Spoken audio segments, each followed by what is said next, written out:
Black Adam is directed by Jaume Collet-Serra and stars Dwayne Johnson, Pierce Brosnan, and Aldous Hodge.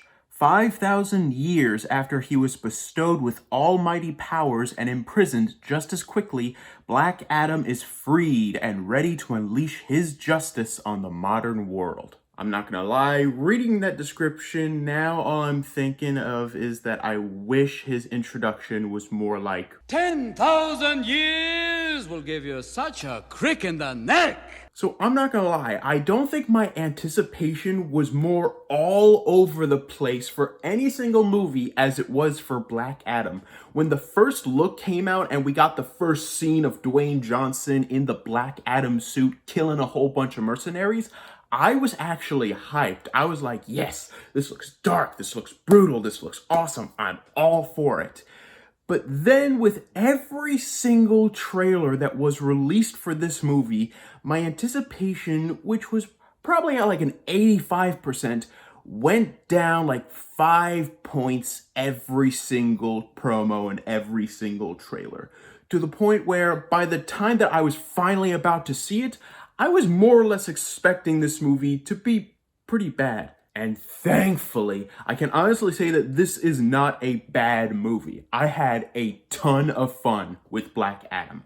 Are there problems? Absolutely, but overall, I did enjoy the movie. Let's talk about Dwayne Johnson first, because when I first heard that he was going to be Black Adam, physically, I thought absolutely he looked the part. But attitude-wise, I was thinking, no way, this can't work. Dwayne Johnson is too upbeat, bubbly, and charming to really play the more gritty and down-to-earth and godlike Black Adam.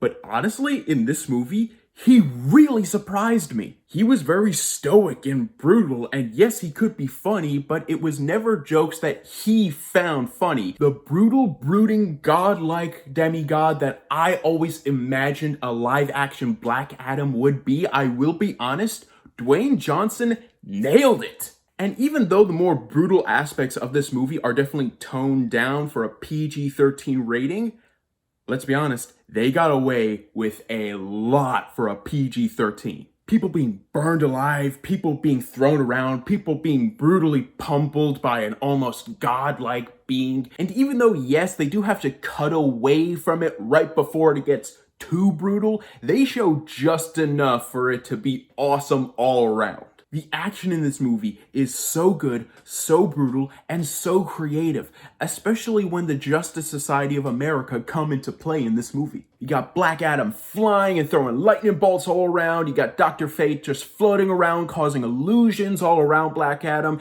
and Hawkman, even Hawkman is really cool in this movie and gets more than just his wings as a superpower and maybe a mace. That's also something that I really liked in this movie. The JSA aren't just cameos in the film, they have major roles to play in the movie. Some of the more big-name actors when it comes to the team of the JSA, like Brosnan and like Hodge, actually do get a lot to do in this film and actually do get a bit of character development. And even though I would have liked to seen a bit more character from Cyclone and Atom Smasher, I'll be honest, even when I was going into the movie, they were not the people of the JSA that I was there to see. I was there to see people like Dr. Fate and like Hawkman, and in my opinion, they were done justice. And on top of the actual interesting conversations between Black Adam's more anti-hero brand of justice and the JSA's more conventional brand of justice, I also really liked the style of this movie. Of all of the DCEU movies that are not directed by Zack Snyder,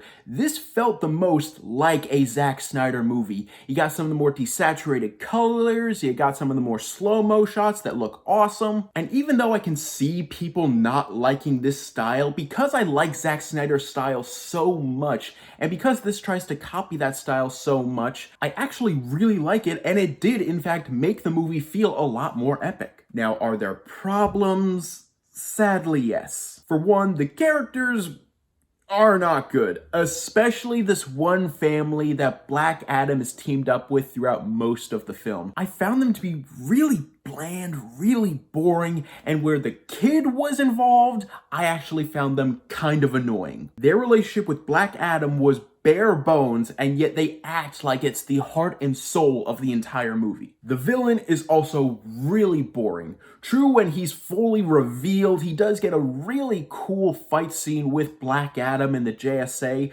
but from his character development to his design, he is just so boring. And the pacing of the movie and the overall structure of it, I can't help but feel like it felt wonky at times. It didn't feel necessarily rushed, and it didn't feel necessarily prolonged.